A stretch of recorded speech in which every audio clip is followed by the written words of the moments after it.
Jakarta kebanjiran lagi, Jakarta kebanjiran lagi. Kemarin sudah saya bahas, sekarang akan saya pertajam dengan menampilkan pelbagai bagaimana masyarakat menginterpretasi ya, atau bagaimana interpretasi masyarakat atau pelbagai inventarisir yang bisa saya tampilkan di sini untuk sama-sama kita renungkan, dan juga bagi pemerintah atau kepada pemerintah agar supaya bisa menangani persoalan banjir yang ada di DKI Jakarta lebih efisien dan lebih efektif lagi. Kenapa? Karena kita bosan juga tiap tahun mendengar kabar Jakarta banjir, tiap tahun mendengar Jakarta banjir, apalagi sekarang musim penghujan. BMKG juga sudah wanti-wanti nih ya, prediksi-prediksi tentang ada kemungkinan tsunami, ada kemungkinan gempa, ada kemungkinan macam-macam. Kalau seumpama deretan bagian Jawa Barat ini, Jawa Barat tuh termasuk Banten ya, Pulau Jawa Barat nih, Pulau Jawa Barat di bagian paling barat, kalau seumpama ada potensi gempa, itu Jakarta udahlah bukan tenggelam lagi teman-teman, rata. Itu kenapa saya berharap bahwasanya pemerintah, Pak Pramono Anung dalam hal ini bisa untuk kemudian bisa menangani persoalan banjir dengan serius. Seperti Kang Deddy Mulyadi itulah, walaupun bukan daerahnya, datang ke Aceh, datang ke Sumatera Utara, datang ke Sumatera Barat, datang ke Padang untuk memberikan bantuan. Itu saya kira adalah langkah etik yang dilakukan oleh seorang pemimpin yang walaupun itu bukan daerahnya, paling tidak ada pergerakan ya, buka-buka donasi kayak apa kayak gitu kan bisa. Coba kita lihat dulu nih bagaimana yang ada di Jakarta, korban-korban banjir yang berseliweran, teman.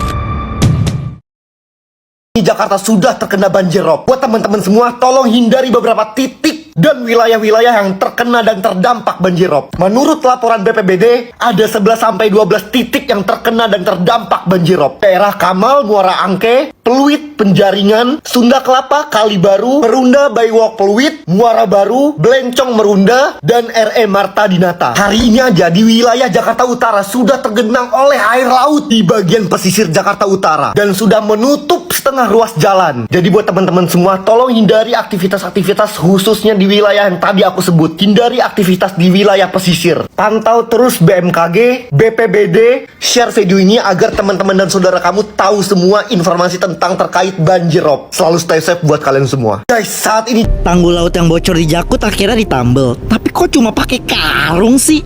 Padahal kondisi air lautnya udah lebih tinggi loh dari dataran. Apa nggak bahaya ya? Katanya sih karung berisi pasir itu ditumpuk di deket tanggul yang bocor buat sementara waktu aja. Tujuannya biar air laut nggak makin banyak masuk ke lingkungan warga. Tapi sejak kemarin air laut udah tumpah sampai menggenangi rumah-rumah warga dan ke jalan raya. Sekarang air lautnya udah tumpah ke jalan dan permukiman warga. Tolong ya pemerintah, tolong dong pemerintah. Kalau menurut kalian guys, apa ya solusinya selain karung pasir ya, biar Jakarta enggak ditelan laut? Komen di bawah dah.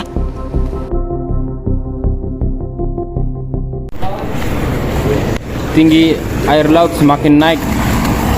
Ini tanggulnya tinggal paling 15 cm lagi di daerah Pantai Mutiara. Semuanya udah mulai terendam banjir. Jadi puncaknya nanti di sekitar tanggal 9 Desember 2025.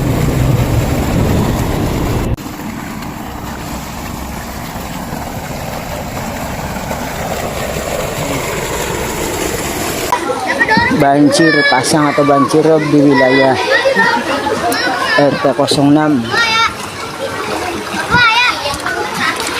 sudah sangat tinggi sekali.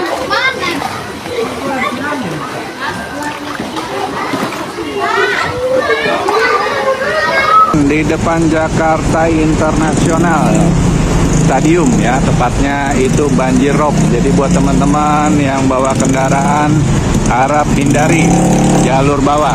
Lebih baik sarannya lewat tol aja ya, lewat tol. Nah ini Jakarta. Rob datang mendadak, Ancol tutup serentak. Kamis 04 Desember 2025 pada ketinggian 0904 izin melaporkan komandan dari area jalur Marina Ancol. Banjir akibat rob terpantau. Waduh. Banjir paling dalam. Untuk arus lalin Sudah kita tutup di area Spekta, diputerbalikan untuk kendaraannya. Begitu dalam pula Ancol di itu ya? area Dermaga 10 untuk arus lalinnya KR2, KR4 kita puterbalikan.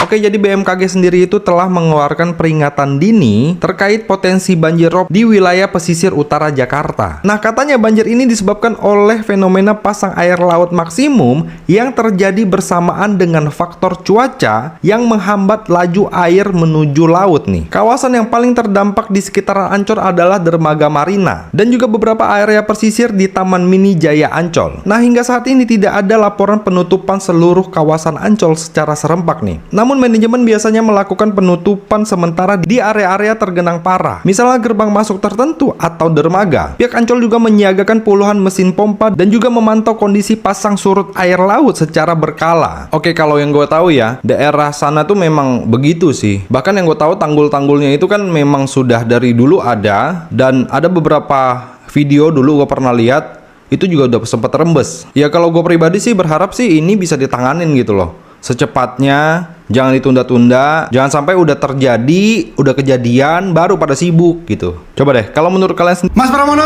Anda bilang banjir di Jakarta ini banjir kiriman. Yang ngirim banjir siapa?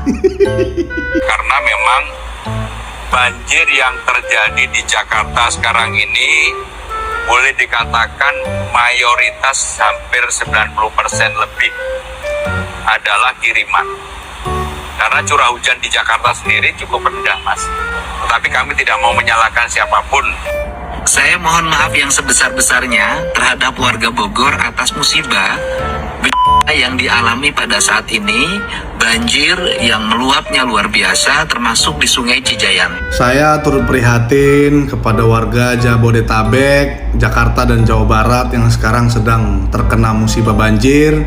Semoga kita doakan sama-sama agar banjirnya segera surut dan masyarakat bisa kembali beraktivitas seperti sedia kala. Tapi saya lebih prihatin lagi kepada Gubernur Jakarta nih. Kok malah ada istilah banjir kiriman? Aduh, harusnya berpikir bagaimana solusi agar tidak banjir lagi. Ini malah sibuk sepertinya menyalahkan pihak lain, menyalahkan provinsi lain, katanya ngirim banjir. Woi, air itu jalan sendiri, bos. Ya, memang dari dataran tinggi ke rendah itu memang sifat air, ya, bukan kayak di luar angkasa air terbang-terbang. Lagian siapa yang mau kepengen ngirim banjir? Hah? Ada ngepaketin banjir terus ngirim air pakai ngirim banjirnya pakai apa? Pakai ojol. Harusnya kayak Kang Deddy aja, Gubernur Jawa Barat. Sama-sama loh baru jadi gubernur, ya kan? Yang sebelumnya bukan Kang Deddy juga kan gubernurnya, tapi minta maaf aja selaku gubernur, selaku pelaksana, selaku pemimpin daerah. Ya kan, minta maaf kepada warganya, belum bisa memberikan yang terbaik, kan gitu aja gitu loh. Jadi masyarakatnya pun, oh iya ya, mungkin abis ini ada perbaikan yang dilakukan oleh gubernur kami, kan gitu aja. Terus kita bicarakan lah solusinya. Ini malah salahin banjir kiriman. Aduh, mirip Pak Anies ya, salahin angin. Mirip, cocok mereka dua. Gue jadi makin yakin kalau warga Jakarta itu kebanyakan pintar-pintar ya sayang. Bener banget, Jakarta ngapain bangun Giant Seawall? Nggak usah, nggak perlu. Soalnya warga Jakarta itu mau jadi Aquaman sayang. Disclaimer ya, konten gue kali ini akan banyak mengandung sarkasme gitu. Jadi buat YTTA, yang tahu-tahu aja. Anak abah itu rata-rata tuh pengendali air sayang. Jadi nggak perlu bangun Giant Seawall ya. Siapa tahu mereka itu memang lagi berseluncur gitu. Nah, hal ini akan memudahkan para anak-anak abah untuk menangkap ikan, bukan? Ya kan harusnya kan nangkepnya harusnya ke lautan. Tapi sekarang karena ikannya tersebar di mana-mana, jadi nangkap ikannya bisa dimanapun tanpa harus ke laut. Lagian ya, kok bisa sih itu angin-angin mengarahkan air tersebut ke wilayah-wilayah Jakarta? Angin itu bukannya punya KTP sayang. Kenapa diarahinnya ke situ? Jangan-jangan itu air yang datang ke wilayah Jakarta itu iri gitu loh sama angin, pengen dibikinin KTP juga. Ngapain bangun Giant Seawall? Bangun Giant Seawall itu biayanya mahal banget. Mendingan kita beli alat-alat snorkeling gitu, lebih murah ya kan? Lagi pula banjir rob itu kan cuma setahun sekali. Jadi ngapain sih bangun Giant Seawall? Gak usah lah, mendingan ngurusin got-got dulu aja gitu kan? Buat warga Jakarta yang bilang kalau itu banjir, gua kasih tahu itu bukan banjir say, tapi itu airnya lagi parkir ya. Sesuai dengan filosofinya sayang, perubahan. Nah, itu sedang merubah Jakarta menjadi lautan. Perubahan bukan? Lagi pula kalau bangun Giant Sea Wall itu kan membutuhkan arsitek, biayanya mahal ya kan. Giliran warga Jakarta dikasih arsitek, milihnya pemain sinetron. Ya nggak apa-apa, bagus, itu adalah tanda-tanda orang cerdas. Baru banjirnya selutut, sepinggang, seperut, masa gitu aja ngeluh sih? Jangan ngeluh lah kalau banjirnya udah di atas kepala kalian, nah baru. Lagi pula ini banjir kan gara-gara musim hujan guys, ya wajar dong jadinya banjir. Banjirnya juga masih banjir air ya kan? Bukannya sombong atau gimana-gimana ya, mendingan kita itu ngurusin got-got aja daripada Giant Sea Wall ya kan. Got-got itu supaya mempercepat Mana nih Anies Baswedan, tolong diparkirkan di air laut Jakarta. Nih hari ini terjadi lagi nih. Udahlah warga Jakarta, nih anjing aja kalian, nih anjing. Kenapa gue mention abah burung kuntul kalian itu ya? Karena dialah orang yang menolak Giant Sea Wall di Jakarta Utara. Ini dia nih, lika-liku proyek Giant Sea Wall ditolak Anies, kini digarap Prabowo. Udah, warga Jakarta nggak usah ngeluh kalian terima lah itu. Inilah karena kalian percaya pengendali angin, parkir air, padahal proyek Giant Sea Wall ini sudah disiapkan oleh peneliti jauh-jauh hari bahkan sebelum Anies menjadi gubernur. Tahu nggak kalian, dari tahun 2007 proyek ini sudah digadang-gadang sama ahli, bahkan ketika Jakarta dipimpin sama Pak Ujibowo. Ancang-ancangnya udah ada juga dari zaman Jokowi sampai ke Ahok, dihancurkan sama Anies Baswedan. Pada saat kampanye si Anies berkata Jakarta nggak membutuhkan tanggul laut tapi tanggul pantai. Mana tanggul pantainya Anies? Ngerating orang jago, ngerendahin orang jago. Sekarang rating diri sendiri Anies. Mana sekarang tanggul pantainya Anies? Sekarang warga Jakarta dipimpin oleh petugas partai. Udahlah Jakarta hancur aja, tenggelam. Dari video-video yang saya tampilkan tadi, maka sudah jelas ya bahwa memang langkah pemerintah yang tegas, langkah pemerintah yang bisa untuk menangani persoalan kebanjiran ini sangat diperlukan. Saya khawatir jangan-jangan ungkapan Bapak Ahok terhadap Jakarta yang sempat dimudah-mudahkan oleh Bapak Pramono Anung bahwa Ahok salah, ini justru terjadi sebaliknya. Naudzubillah summa naudzubillah. Saya juga tidak ingin terjadi seperti itu. Tetapi kalau seumpama langkah pemerintah dalam hal ini tidak mengambil kebijakan yang tegas, saya ulangi sekali lagi, jika pemerintah tidak mengambil langkah yang tegas, ini fenomena anak-anak begini kalau ada Kang Deddy habis itu. Saya ambil kunci motornya kalau nggak pegang HP itu. Kalau seumpama langkah pemerintah tidak tegas teman-teman, boleh jadi ini adalah sebuah langkah yang akan dianggap sebagai yang mengecewakan oleh masyarakat. Mengapa? Karena Jakarta itu menjadi pusat kota, pusat daerah, kendatipun ibu kota statusnya akan diganti dari Jakarta ke Kalimantan, yaitu di daerah IKN. Tetapi bukan persoalan itu, ini adalah persoalan mereka itu datang berbondong-bondong dari daerah, datang ke Jakarta untuk mencari sesuap nasi. Jika terdampak kebanjiran, mereka itu adalah orang-orang yang dirugikan paling besar. Mereka bayar pajak kendaraan, dan semua pajak yang telah menjadi konsekuensi hukum sebagai bangsa, sebagai warga negara. Mereka dipajaki teman-teman. Tetapi kenapa langkah pemerintah dalam hal ini dimintai oleh warganya untuk bekerja secara serius dalam penanganan kebanjiran? Saya belum menemukan satu jawaban yang efektif mengenai Jakarta gitu. Jawaban yang benar-benar, misalkan tanggul sudah selesai, tidak akan ada kebocoran lagi, banjir sudah diselesaikan. Walaupun ini susah karena memang sesuai dengan bagaimana perhitungan dari para ahli, para teknokrat mengatakan bahwa air yang ada di Jakarta itu terus meningkat dikarenakan perembesan tanah yang terus turun sekian senti per tahun. Itu saya mengerti, tetapi apakah langkah pemerintah tidak ada gitu untuk bisa meminimalisir paling tidak agar kebanjiran itu tidak meluap sedemikian rupa. Bahkan sekarang kalau kita melihat Jakarta Utara itu mengerikan sekali. Yang ada di Taman Mutiara atau Pantai Mutiara itu, ya, air permukaannya itu sudah lebih tinggi daripada daratan. Dan ada proyek sebetulnya yang sekarang kemudian kita bisa perhatikan, yaitu Giant Sea Wall yang diwacanakan oleh Bapak Prabowo. Saya kira bukan sekadar wacana, tetapi ini sudah rencana. Cuman kalau saya membahas ini, saya teringat ungkapan daripada Bapak Rano Karno sebagai Gubernur DKI Jakarta pada saat itu yang meremehkan proyek tersebut, yang itu dia mengatakan ini adalah program nasional. Dan jawaban Bapak Pramono Anung juga, saya akan membereskan atau saya akan menangani atau membantu istilahnya daerah tanggul yang ada di Jakarta walaupun itu bukan tanggung jawab saya. Nah, ini kan saya kira jawaban-jawaban yang kayak nggak ada moralitas gitu, kayak udahlah saya mah gini aja juga saya ini.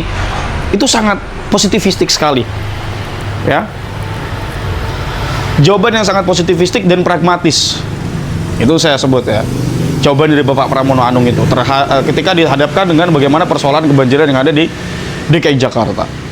Maka itu saya berharap mudah-mudahan segenap pemerintahan DKI bisa menangani kejadian yang ada di banjir. Kejadian banjir yang ada di Jakarta tadi. Nah, seperti Kang Deddy Mulyadi dong, pada saat Bandung kebanjiran walaupun sedang berada di Sumatera, langsung bicara, langsung ditangani. Saya akan tangani dan clue-nya dikasih. Tata kelola, tata ruang yang ada di Kabupaten Bandung itu harus dibereskan. Ini berkaitan dengan ekologi, dan ekologi sama sekali tidak terlepas dari bagaimana aktivitas kehidupan sosial masyarakat. Ketika aktivitas sosial masyarakat terganggu oleh lingkungan, itu juga ulah manusianya sendiri. Karena tidak bisa merawat, tidak bisa untuk kemudian menyadari bahwa dirinya adalah yang terikat dengan lingkungannya, yang terikat dengan kebudayaannya, yang terikat dengan tanah, di mana tanah itu tempat dia dilahirkan dan besar dan bertumbuh. Gitu ya.